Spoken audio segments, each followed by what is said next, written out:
Hare Krishna, Rukragana Prabhu, please accept my humble obeisances. My humble obeisance to everyone. Thank you so much for joining.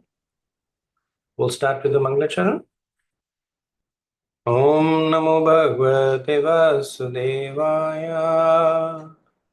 Om Namo Bhagavate Vasudevaya. Om Namo Bhagavate Vasudevaya. Om Ajnantimirandasya Jnananjana Shalakaya Chakshurunmilitam Yena Tasmai Shri Guruve Namaha. Jaya Sri Krishna Chaitanya Prabhu Nityananda Shri Advaita Gadadhara Srivasadi Gaura Bhaktivinoda Hare Krishna Krishna Krishna Hare Hare Hare Rama Rama Rama Hare Hare Namo Vishnupadaya Krishna Bhutale Srimati Bhaktivedanta Swamiti Namine Namaste Saraswati Deve Gauravane Pracharane Nirvishesha Shunavadi Pashachade Shakarane.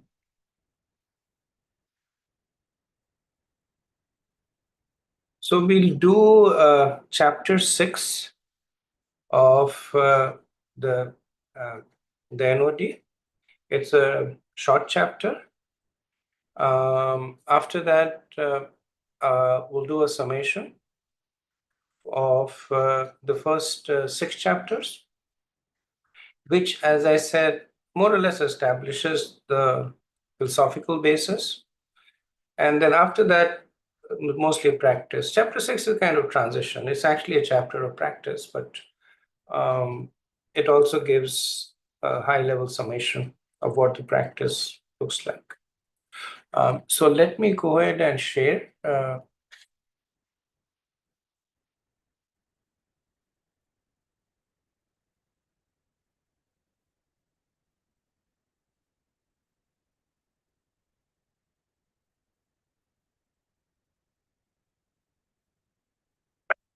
Okay, so as I mentioned, the first 5 chapters were more about the what, and beginning from chapter 6 is the how to, right? So it's the more details part of it. The what gives us the conviction that what is the purpose of doing all this? What are we achieving out of it? What is it that we do? What is it that we don't do? So the what gives us the conviction, and the how to tells us the how to act on that conviction. The both of them need to go hand in hand.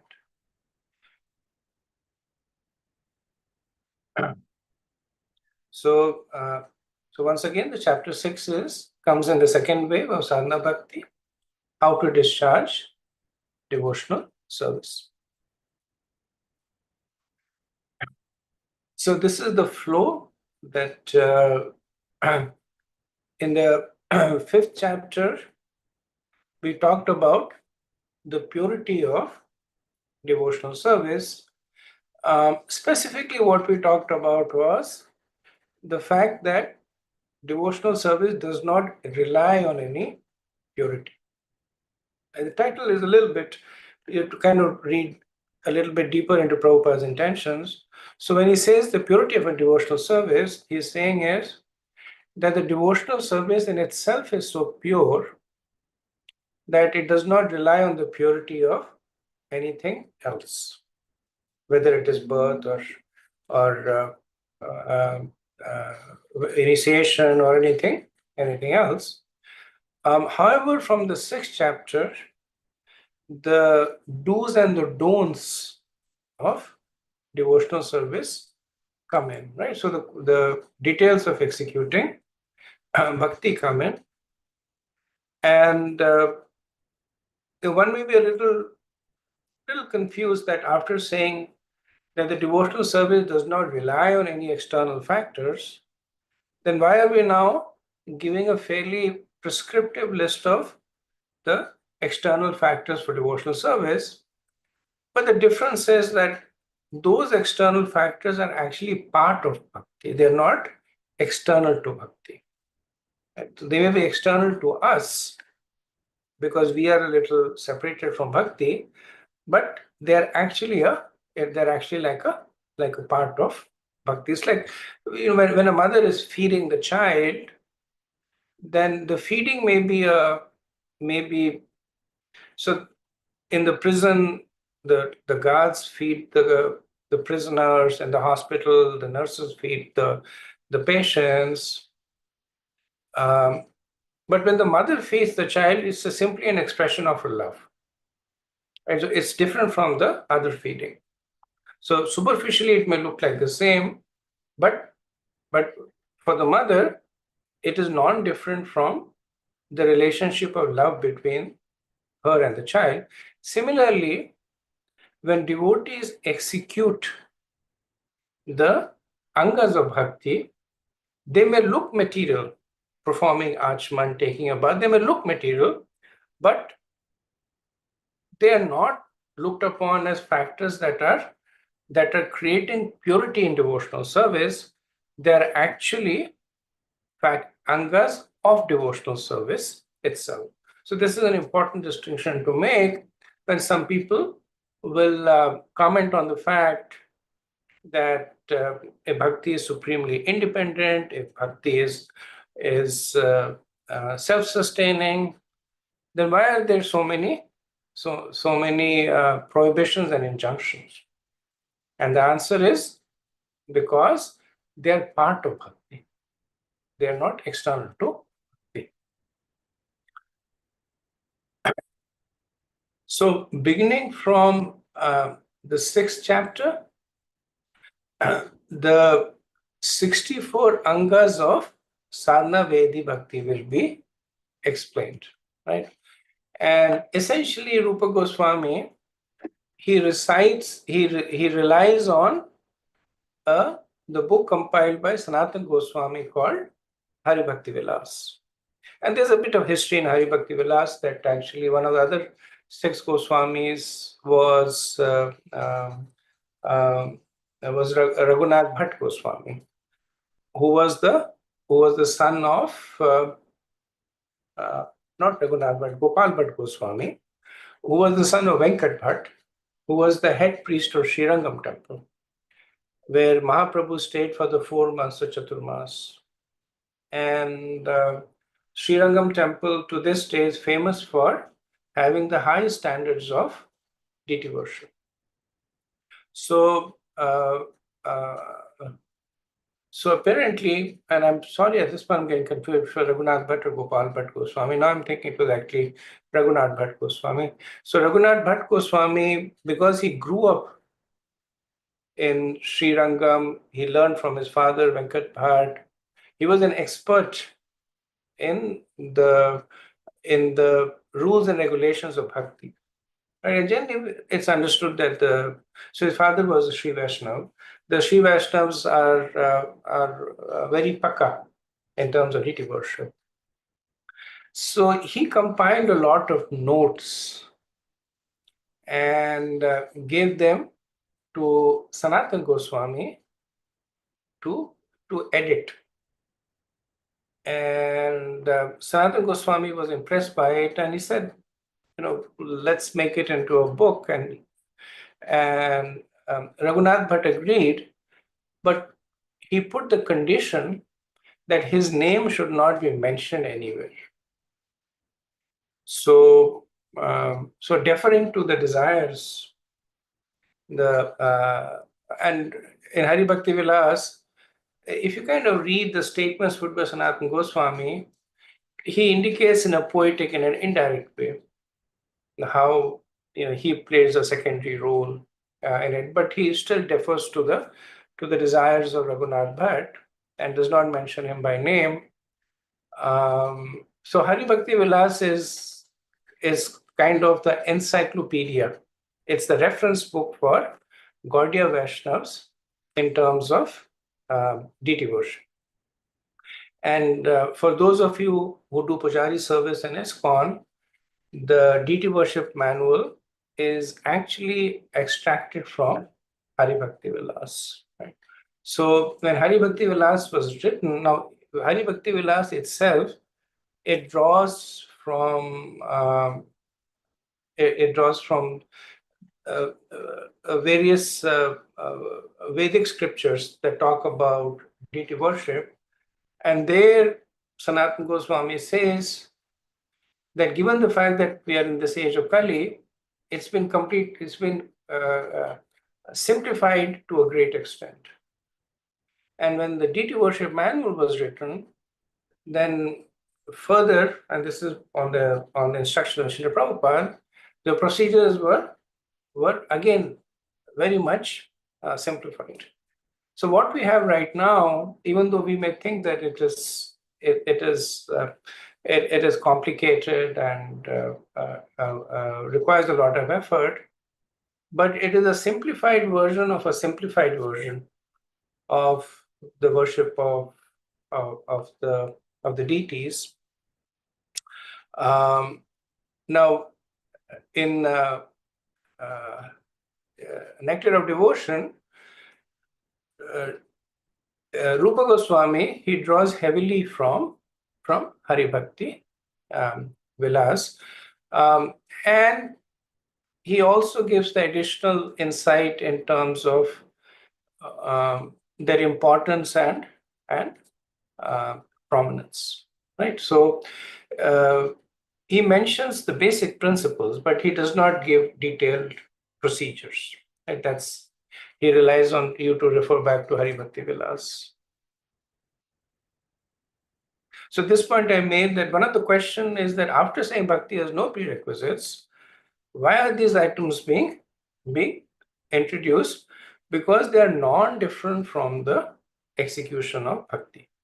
So when we say that Bhakti has no prior qualification, what it means is to execute the 64 angas of Bhakti, there is no prior qualification that is needed. The 64 angas of Bhakti are considered to be part and parcel of the process of Sarnavedi Bhakti. So how are they divided? So there are 20 items of primary importance, and then there are 44 additional items.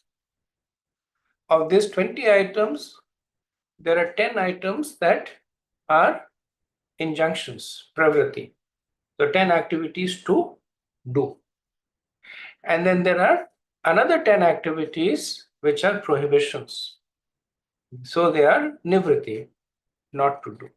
Right? If you remember back when we talked about Sarnavedi Bhakti, that's the definition of Sarnavedi Bhakti, to use your senses and execute the angas of Bhakti according to the injunctions of the scriptures by following the do's and avoiding the don'ts. Right? That was the definition of Sadhanavedi Bhakti. Now we see that practically over here, that we will be getting 10 items to do and 10 items to avoid. In the 44 additional items, we have 39 items that are additional items of sadhana. And then we have 5 of the most effective elements of bhakti. Right? And on these 5 elements of bhakti, I'm sure you must have, there are seminars that have been done, workshops that have been done, because they're considered to be the 5 most potent, nourishing aspects of bhakti. And generally, when one is becoming serious about sadhana Vedi bhakti, then introduction to these 5 items helps them kind of set their sadhana, to architect their sadhana around these 5 elements. Okay, so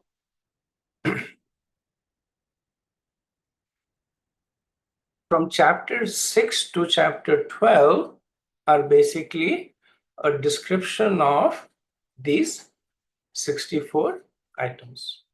Right? So the 6th chapter is a summary, which we are doing today. The 7th chapter has the evidence regarding Bhakti talks about the first 18 items, out of which the 10 items are the injunctions and 8 items are prohibitions. And the reason Prabhupada breaks it is because amongst the prohibition are also the aparadhs. So Prabhupada breaks it into a chapter on itself, which is the 19th item, which are the offenses to be avoided. Then we have the 23 further considerations of devotional service.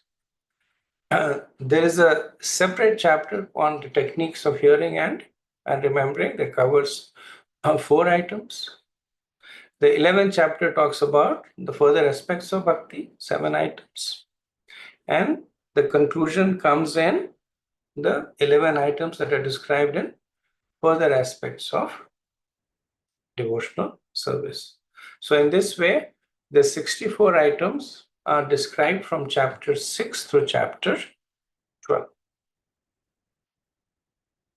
So let's begin with the 10 do's. So the first 10 items are preliminary necessities for beginning the discharge of devotional service in regulative principles. Right? So it is preliminary and it is regulative. So when a devotee is starting off in bhakti, by following these 10 principles, the devotee will quickly make advancement in their Krishna consciousness. So what are the 10 items? The first is Guru Pada Ashraya, accepting the shelter of the lotus feet of a bona fide spiritual master. And that's no surprise, because as it is mentioned several times, that the actual execution of bhakti begins only when one receives diksha. One takes shelter of a spiritual master. So that's the first most potent do. Approach a spiritual master, receive instructions from him, take shelter of the spiritual master. Becoming initiated by the spiritual master and learning how to discharge devotional service from him. Right? Krishna, Dikshadi, Shikshan. Right? So the first two kind of go hand in hand. The first is to take shelter of a guru, and the second is to accept the Diksha initiation. One of the things that the spiritual master focuses on is the how-tos. Because depending on Kal Desh Patra, time, place, circumstances, there may be so many different combinations.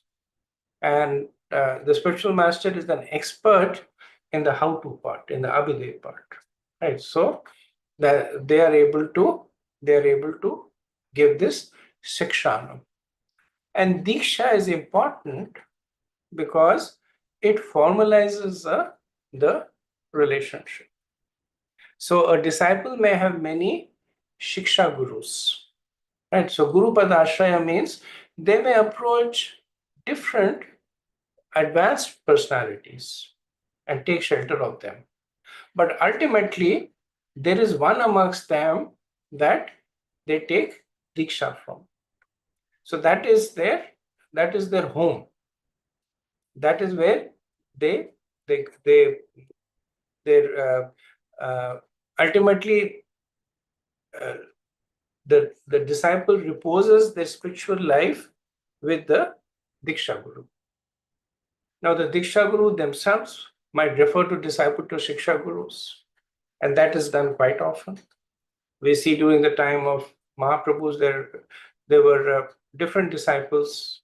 Jiva Goswami's 3 famous disciples, Shamananda Pandit, Narottam Das, Thakur Srinivasacharya, none of them were his Diksha disciples. They were all initiated by different spiritual masters. Narottam Das Thakur was initiated by Lokanath Goswami. But they referred them to Jiva Goswami for becoming expert in the scriptures. Right. So the Diksha Guru may refer a disciple to several Shiksha Gurus, or the disciple may also, because of different circumstances, the Diksha Guru may not be accessible all the time. With the permission of the Diksha Guru, take shelter of different Shiksha Gurus. So that is Guru Padarshaya. But ultimately, Sri Krishna Dikshadi Shikshanam. They need to take shelter of a initiating Guru. Then Vishrambena Guru Seva, obeying the orders of the spiritual master with faith and devotion. Right. So it has to be a complete arc. So one should not simply inquire for the sake of inquiring, but one should inquire for the sake of following. So the offense, one of the offenses to the spiritual master is Guru Avagya. So Avagya means sometimes it's translated as disrespecting the spiritual master, but actually it's more subtle. Guru Avagya means ignoring the spiritual master. So the spiritual master says do something, and then you say maybe not, maybe I'll do it a few times. Right. So Avigya is more like minimizing the instructions of the Guru, of the spiritual master, not necessarily. I mean, of course, going against it is definitely an offense, but even not taking it seriously enough is an offense. Then Sadhu Vartmano Vartman, following the footsteps of great acharyas under the directions of the spiritual master. Right. So, like it is mentioned. That the intricacies of dharma are so complicated that one can only resolve them by following the footsteps of the previous Mahajanas. Right? Mahajanayena Kata Supanta. That different instructions can conflict with one another. They may seem to give different guidance, but under the guidance of the spiritual master, one follows the footsteps of the previous acharyas. In this circumstance, what did that acharya do? What do we learn from them? Then Sadharma Pracha, inquiring from the spiritual master how to advance in Krishna consciousness. Right? That needs to be the primary relationship between the Guru and the disciple. That the disciple inquires from the spiritual master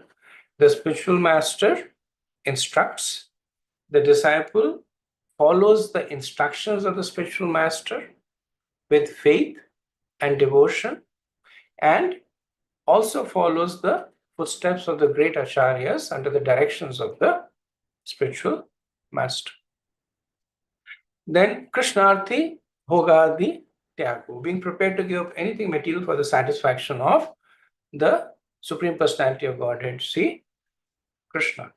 Right? So this is kind of, it's implicit. That when one is taken to spirituality, then one is also detaching from the material conception. So one cannot cross the samsara, this ocean of material existence, riding on two boats. Right? So one has to jump off the material boat and get onto the boat of spirituality. Residing in a sacred place of pilgrimage like Dwarka or Vrindavan. So this also will come as one of the most potent aspects of bhakti. So remember, I said there are 5 items that are considered to be the most potent aspect of bhakti. This will come over there, which is residing in a sacred place like Dwarka or Vrindavan. Right? And the reason for residing in a place of pilgrimage is because the sadhus are over there, the deities are over there, the environment there is spiritual. Then Yavat Arthano Vartita. Right. So kind of closely related to 6, that while we give up anything for the satisfaction of the Lord, we also make sure that we are not in the hoarding mentality, right? So we accept only what is necessary or deal with the material world only as far as necessary.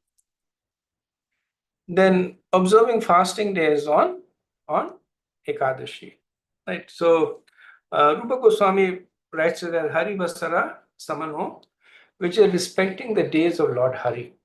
Srila Prabhupada translates it as Ekadashi. It also means that like Janmashtami or Balram Jayanti. So they're all days of Lord Hari, rather, Radha Ashtami.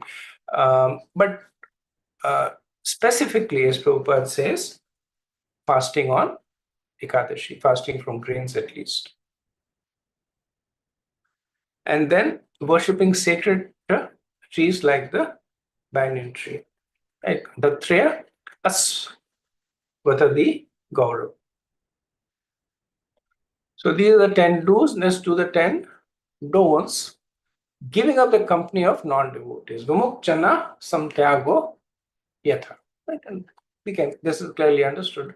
So this you will also, if you keep these things in mind, they will also come up in the nectar of instruction in terms of the do's and don'ts. Keeping association of devotees and giving up the association of non-devotees. Then one should not instruct a person not desirous of accepting devotional service. Right? This is the 9th offense to the holy name. Right? And the reason, of course, is that if a person is not interested in accepting bhakti, then the instructions that you will give them, the person will use them to be even more offensive. So the person may start off by being neutral. So let's assume that the person is not interested in bhakti, but he is neutral. And then you say, Prabhu, you have to do Ekadashi, you have to fast. And then he says, what is all this nonsense Ekadashi? What does fasting do? Now from being neutral, it become offensive. He's calling Ekadashi nonsense. He will say that, who believes in the scriptures? So he starts, deriding the scriptures. So instead of guiding a person close to Krishna, you're pushing the person away from Krishna, not recommended. One should not be very enthusiastic about constructing costly temples or monasteries, right? Because they're ugra karma. That they require too much of collection of Lakshmi, too much of engagement with the material world. Now, one question may be there that both 12 and 13, for the sake of preaching, the devotees risk their spiritual life. And Prabhupada makes this point that Krishna does not recommend, but this is one of the few cases where we do it anyway. Because even though Krishna does not want to do it, we're taking the risk on behalf of Krishna. Right? So it's like the gopis saying that we'll give the dust of a lotus feet to be sprinkled on the head of Krishna. The devotees are able to risk their own devotional life for the pleasure of Krishna. One should not try to read too many big books or become a professional reciter, right? Because the more books you read, the more philosophies they will come, and then you will become an armchair philosopher. Right? Somebody will present a verse in a certain way, somebody will present it in a certain different way, and now if they're, even if they're both Vaishnavas, even then it's a cause of confusion because different devotees may have different moods that they're presenting. And professional reciter, you can understand. These are just people who recite not because they have any faith, but because they want money, and you absorb their mood also. One should not be neglectful in ordinary dealings, right? So this is interesting that one should not pretend to become transcendental at this stage of bhakti. Remember, this is Sanavedi bhakti. That you're executing with the senses, one should not start pretending that I don't care about my health, Krishna is going to care about it. I don't care about my family, all up to Krishna. I don't care about my job, etc. Because they haven't advanced to that level. Like it is Phalgu Vairagya. So one should not be neglectful, but one should not be overindulgent also. One should not be under the spell of lamentation and loss or jubilation and gain. Shokadi avashya vartita yatha. Right? Because both of these are injurious to bhakti. What happens is that a person will then start correlating this with their bhakti. So a person does, let's say a person is doing good deity worship, he goes back and he says, you're promoted. Now he says, okay, tomorrow also I will do good deity worship and I'll get promoted. So then it introduces this material aspect. So this whole notion of being happy and distressed, uh, it is not conducive to the discipline of Sarnavedi Bhakti. It is not conducive to the philosophy of Bhakti. One should not be disrespectful to the demigods. Anya Devanasya, because they are also exalted devotees of the Lord. Right? So Krishna may sometimes criticize the Devas because he has a different position. Right?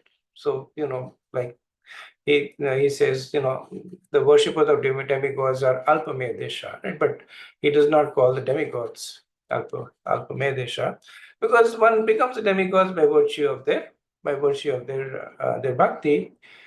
Devotees are recommended to focus the devotion on Krishna. And they should also respect the demigods as devotees of Krishna. One should not give trouble to any unnecessary trouble to any living entity, because one should be able to see everybody in relationship to Krishna.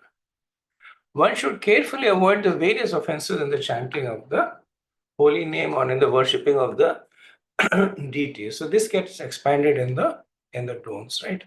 So these are the Nama Aparad and the Seva Aparad.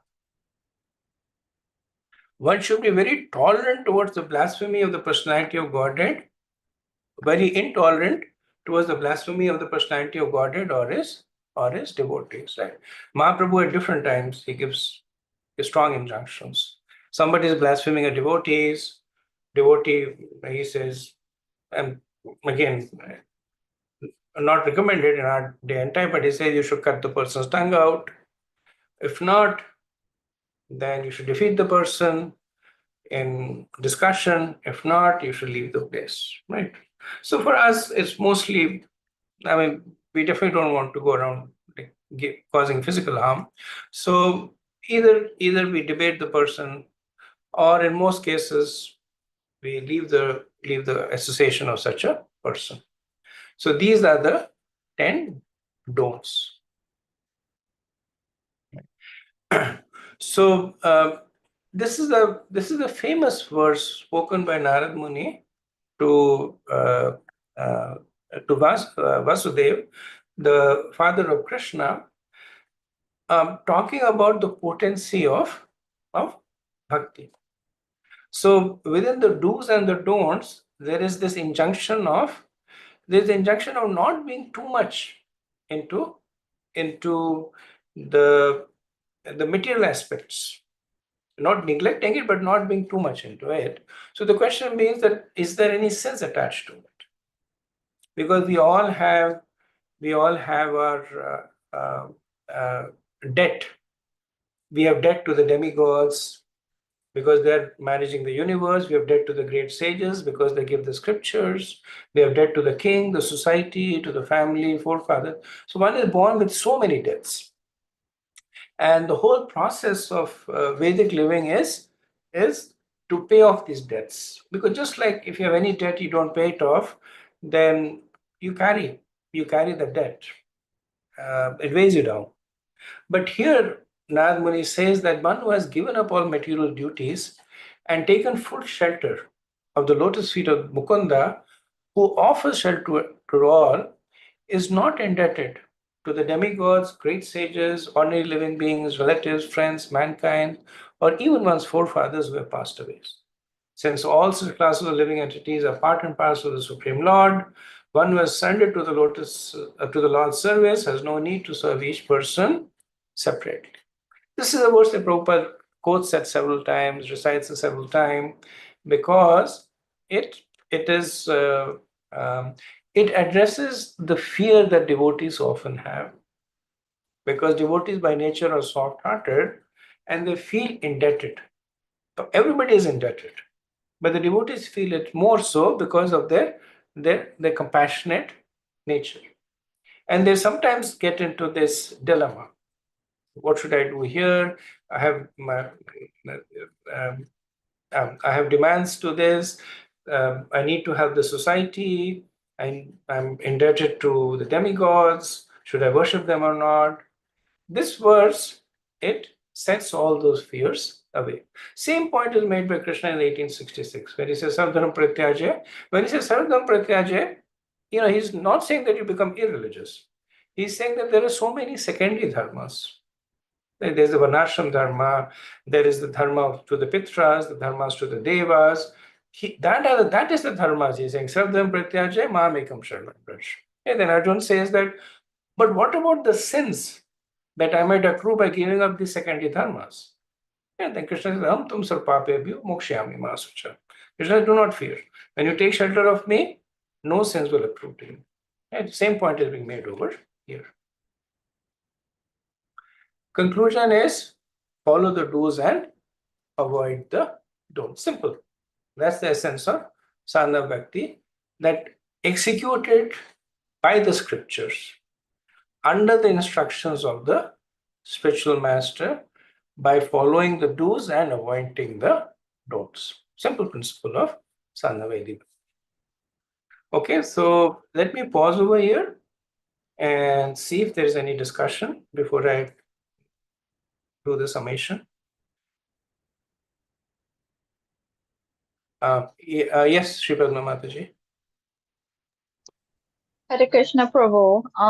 Number 3, one of the do's about following the instruction of someone's Guru Maharaj. Would that be if someone also neglects to do their initiation vows, like even chanting? That would consider one disobeying also. Okay, so either my mic is bad or your speaker's bad, but I could only get maybe half of what you said. If you can put the mic closer to you and then say it again. Okay, can you hear? Yeah. Sorry, I'm in the basement of the temple.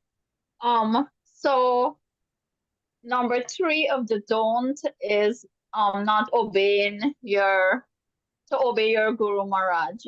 Would breaking any of the initiation vows, even chanting, not chanting, would that be not obeying? And your question is, Mataji? Yeah, so that is one also, right? Even your initiation vow would be considered disobeying.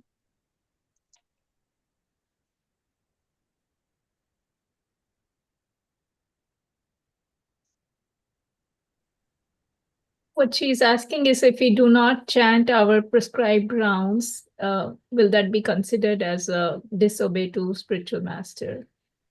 Correct? Oh, okay. Thank you. Oh, absolutely. Absolutely. So when you take your Diksha, that's the first vow that the Guru takes from you, which is to chant a minimum of 16 rounds every day. Right? And then the disciple says, yes, I will chant a minimum of 16 rounds every day. So that's not just an instruction of Guru Maharaj, it's a vow for your Diksha. Now, this extends to even others, like your Guru Maharaj might give you other instructions. So even disobeying them is an offense, but this, of course, this is kind of almost the foundation of your relationship with your Diksha Guru. Okay. Thank you. Sorry, I wasn't able to follow you. Divya, go ahead. I cannot find the raise hand feature. Hare Krishna Prabhu, thank you for the class. Could you please explain more in terms of the do's, which says being prepared to give up anything material for the satisfaction of the Supreme Personality of Godhead. So just want to understand on that. Thank you. So where that instruction comes from is, if you look at the broader context, that sadhana Vaidhi bhakti is for neophytes. It's for people who are starting their devotion, which means that they have a strong anchor in the material conception there. Right? So when one is taking to spirituality, one is changing their priorities, right? So they change, saying that now my priority is spiritual, not material. Now, that instruction does not, sometimes people misunderstand it and say that what it means is that you give up everything to practice devotion. It's not that. It's saying that you be prepared to give up anything. Right? So, what would you be prepared to give up? Things that are impediments to your bhakti. Right? So, the instruction is not that one takes sannyas or one gives up their house, family, everything, and then starts doing sadhana Vaidhi bhakti. The instruction is that if one sees that there are material aspects that are impediments, then they're prepared to give that up or address them. Thank you so much. Thank you. Chaitanya Prabhu? Hare Krishna Prabhu. So my question is on the preaching side. So when we say you should not instruct a faithless person, so it is very difficult to, unless you have a established relationship, it's very difficult to understand whether he's a faithless person or is a faith, has some faith, or at least is in the border. So, and when we go out to preaching or book distribution, it's like we are meeting every kind of a person on the streets. So how do we practically implement this? They don't. Sure. Very good question. So when it says that instructing a faithless person, the understanding is that one does not instruct on the more confidential aspects of Krishna consciousness.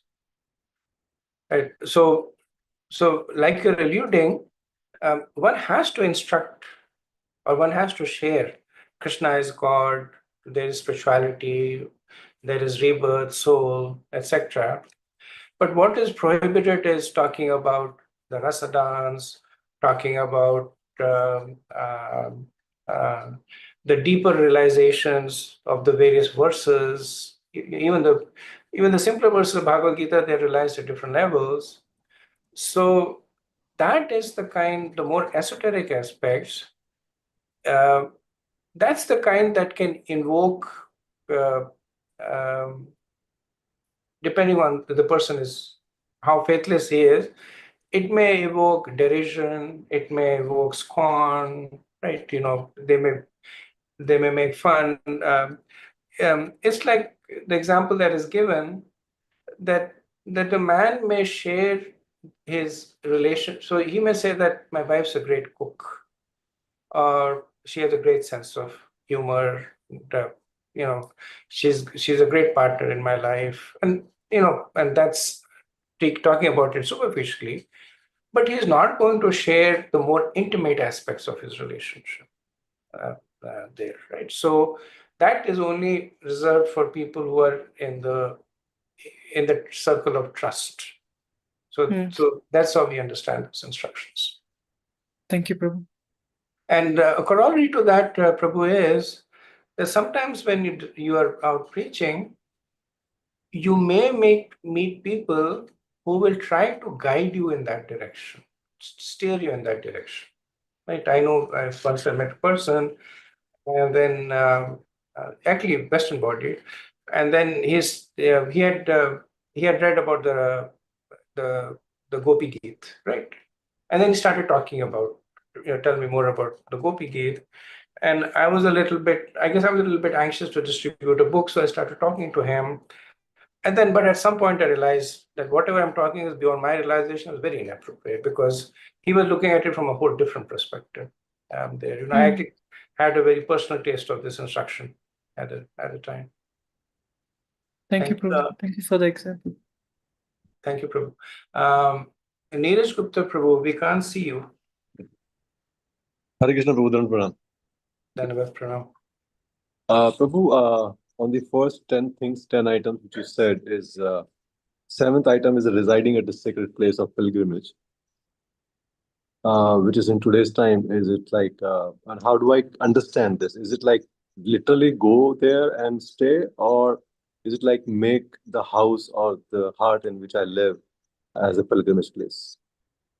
It actually means both, Prabhu. So if you can go and live, then that is obviously the recommendation.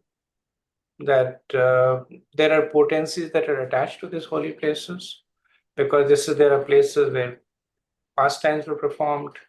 And the reason these pastimes are performed is to sanctify the holy places. One of the reasons why Krishna comes and performs pastimes is he leaves behind these places where he performs the pastimes, and the devotees can draw the mercy over there. There are also places of sadhu sangha, because other like-minded people come to savor those pastimes. So there is potency in the holy places. Not everybody can go there. So Srila Prabhupada would say that make your house a holy place. Anywhere where there is Krishna being worshipped, there is the holy name being chanted, Vaishnava Seva being done, it's Vrindavan. Okay, so you would say make your place a holy place. Okay, Prabhu. Okay. Thank you so much, Prabhu. Okay. Navakrishna Prabhu? Hare Krishna Prabhu, Pranam. So one point was that not be under lamentation in loss and jubilation in gain. So Prabhu, in that case, suppose there is some material gain, and if we inside our heart, if we feel that we are not doing it for that purpose, but we feel that there is some mercy of the Lord involved in that, and if we genuinely feel that it is because of that, but the motivation was not to get that gain. So, and if we are jubilant in that case, so. Very good question. So Prabhu, the purport of that is not that we become stoic, that we become devoid of all emotions, right? We become robotic and we say, good thing happened, don't care, bad thing happened, don't care. The purport of that is that we don't get bewildered by either of the two. So the classic example is given of Arjun. Abhimanyu died, he was sorrowful, but he continued with his service. Right? He won the Mahabharata war. He was happy, but he still continued with his service. So when Shok is mentioned, the real idea is that we don't make it our motivation, and we don't get bewildered by it.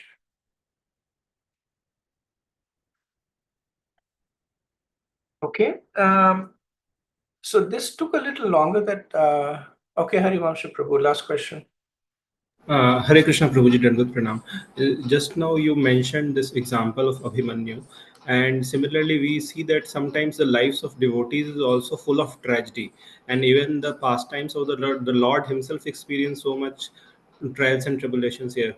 It is a very bewildering aspect actually.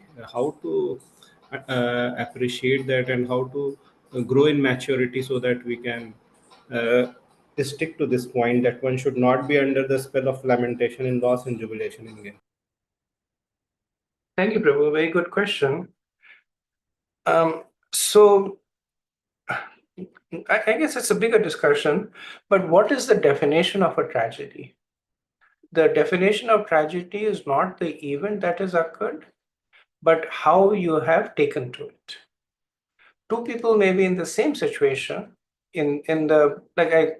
I live in DC, so I love to give this example that two people may be on the beltway. The traffic is not going anywhere. Right? One person is beating his head, beating the steering wheel, yelling and cursing. The other person has kirtan on or lecture on and is peacefully listening to it. Right? So both persons are in the same tragedy. They're both stuck on the road. Traffic is not going anywhere. And the reaction to that is different there. Right? So when you say that the life of devotees, the life of the Lord, there are tragedies, the lessons are not that there are tragedies in the life of devotees. The lesson is how do the devotees deal with the tragedies in their life. That's the lesson for us. Right? So uh, uh, they're not there to say that if you become a devotee, there'll be tragedies in your life. They're there to say that if you become a devotee, you will not be affected by either the tragedies or the triumphs in life, right? That's the main lesson that we're getting out of it, because um, from a practical perspective, whether you take to bhakti or not, uh, there will be a mixture of these two inevitably. That's the nature of the material world. Some things will be good, some things will be bad, right? So they have nothing to so to speak to do with your taking to spirituality. That's the nature of material existence. Even when the devotees, even advanced devotees, when they come, they grow old, they die, they have disease. That's because they have taken on the role of being in the material world. So that itself, there is nothing astounding about that. We have a lot of experience with it. But when it is happening to devotees, when it is happening to the Lord, what the lesson for us is, how do they deal with it? Do they use it to purify themselves more? Do they become bewildered by it?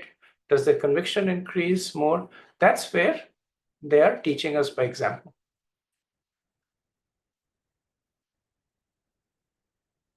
Thank you so much, Professor. Okay, thank you. So I had wanted to do the summation of the first 6 chapters. I have 7 minutes left. The summation is 15 minutes, and I'm guessing there will be some Q&A after that. So I feel that I may not be able to do justice to it. So next week, I know we have 3 presentations. We'll keep the 3 presentations, but I will take the first 15 minutes to do the summation, and then we will do the 3 presentation after that. Okay, we have a few minutes if anybody has any other thoughts. Hare Krishna Prabhuji. While devotees are thinking of a question, one small question, Prabhuji. So, of the 5 potent angas, the one which is residing in a holy place, in the book it is said as Mathura, and I know you said in your presentation as Dwarka or Vrindavan. So, my understanding is Mathura is just a representative of a holy place. It's not specific to Mathura only. Is that understanding correct, Prabhuji? Mathura includes Vrindavan, but not necessarily Dwarka. So remember, these are Gaudiya Vaishnavas, right? These are people who Mahaprabhu said, go to Vrindavan and stay there. Right. So they have a lot of attachment to Vrindavan. They have a lot of attachment to Krishna Swayam Bhagwan. Dwarka is Vasudev Krishna, right? Is Vishnu. So they have more attachment to Krishna Swayam Bhagwan. So they tend to steer the devotees in that direction. Right? Mathura was, but Mathura does not mean just the Mathura Nagari that we know of. Right, right. Mathura is that region which includes Mathura and the 12 forests of Vrindavan. Right. And it's a representative for holy places. So it could be Mayapur or some other holy place also, is how I am thinking it, right? It need not be just Mathura region or Mathura Nagari. It could be any pious religious place. That is not my understanding. I see. That is not my understanding, but if you can get something to either get something, if you can, I would like to see it. Sure. Thank you. Thank you, Prabhu. Shraddha Mataji, please go ahead.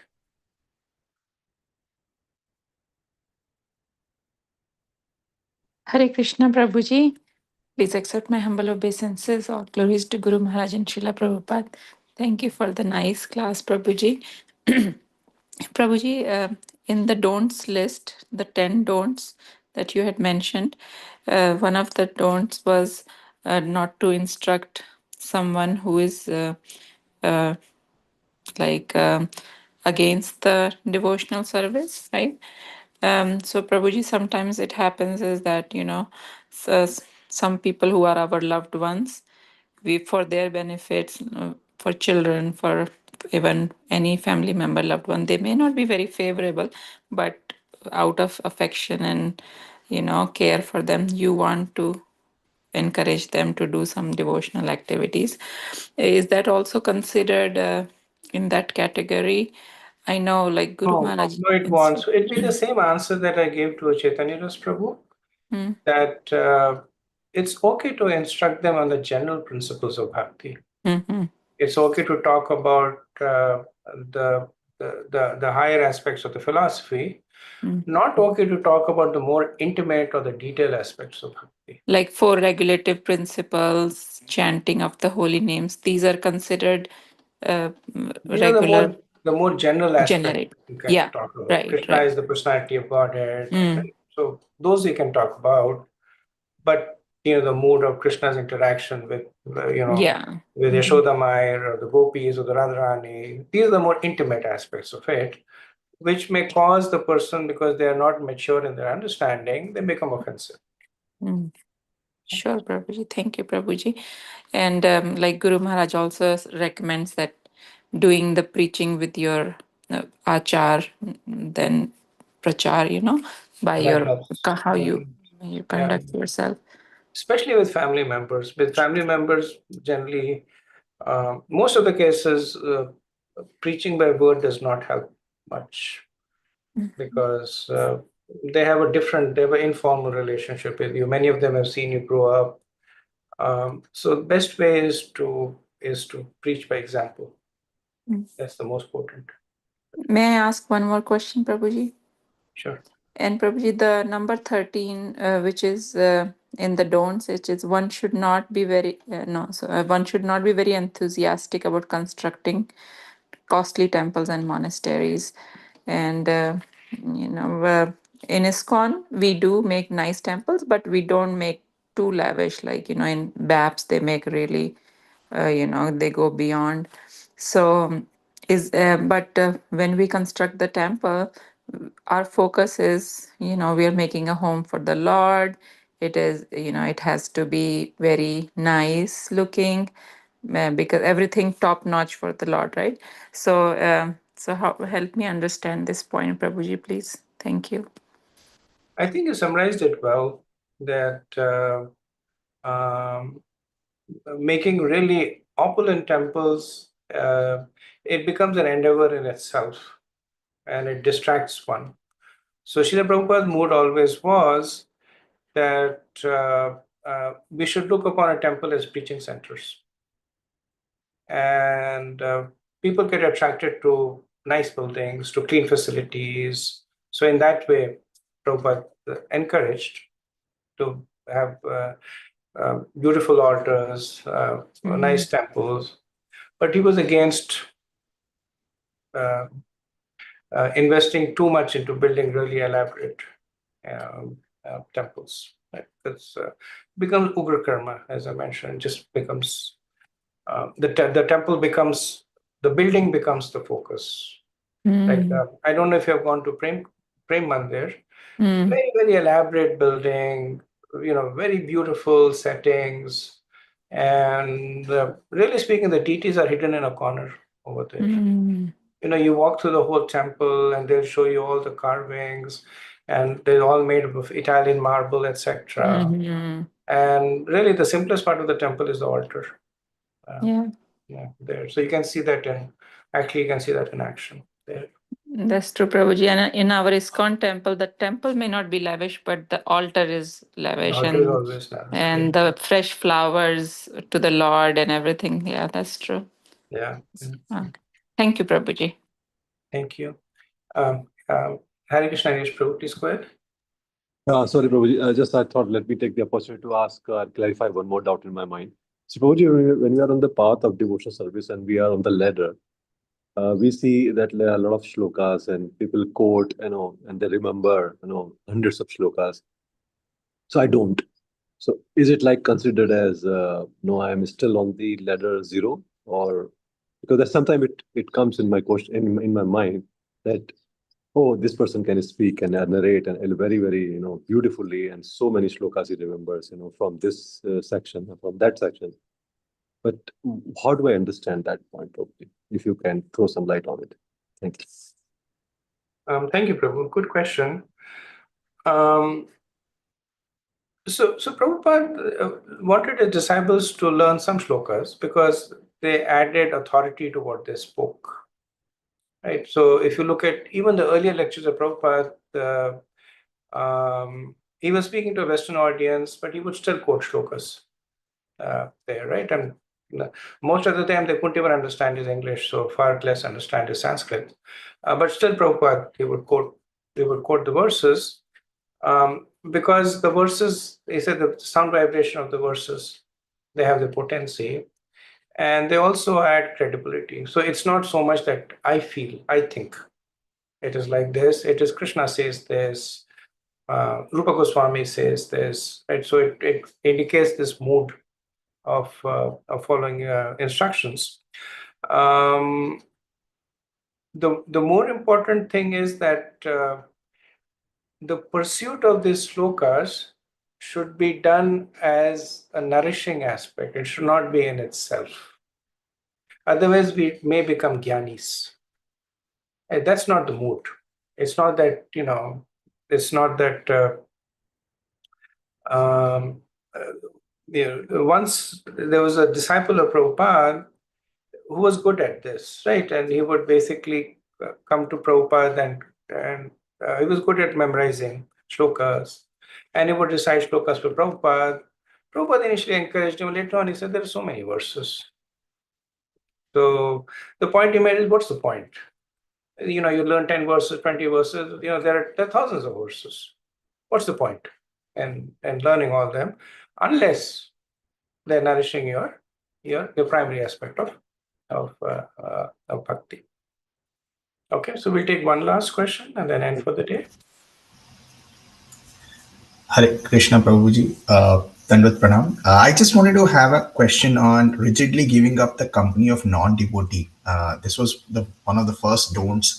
I mean, we're surrounded in our, professional place, in our many a times in our neighborhood, people living right next door.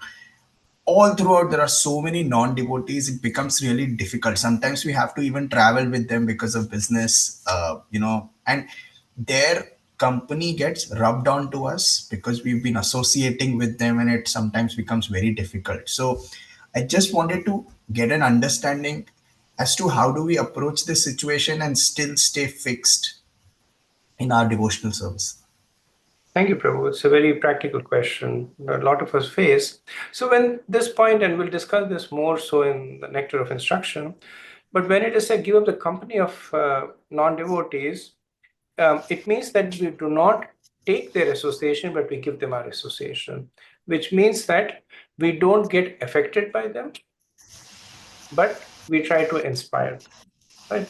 Does not mean we become asocial or antisocial, and we say that we won't talk to you. But association means how is it affecting you? That is the real meaning of association. When you associate with devotees, how does it affect you? You get inspired to chant your rounds, you get inspired to think more about Krishna. That is association. Like that is taking association. So when you said give up the association of non-devotees, so the things that are prominent to the mood of non-devotees, material pursuit, intoxication, you don't let that affect you. Right? Yes. And if possible, the other way around, right? You give them your association, which means that they get inspired by the fact that you say, I choose to be vegetarian, or whatever, depending on the nature of the relationship. Okay, Thank good. you. Thank you so much, Prabhuji. Thank you for the interesting discussion. We'll continue next week. वंशकल्पतरुभ्यश्च कृपा सिन्धुभ्य एव च पतितनाम पावनेभ्यो वैष्णवेभ्यो नमो नमः। अनंत कोटि वैष्णववृंद की जय। शिला प्रभुपाद की जय। Jai. जय गौर Premanand. Hari Hari Hari Thank Bol. Hare Krishna. Thank you, Prabhuji. Hare Krishna. Thank you, Prabhuji. Hare Krishna, Prabhuji. Thank you. Thank you, Prabhuji. Prabhuji, Hare Dandavat pranam. Krishna. Hare Thank you. Krishna. Hare Please Krishna. accept my humble visit. Glories to Srila Prabhupada. Thank you, Prabhuji. Hare Krishna. Hare Krishna. Thank you, Prabhuji.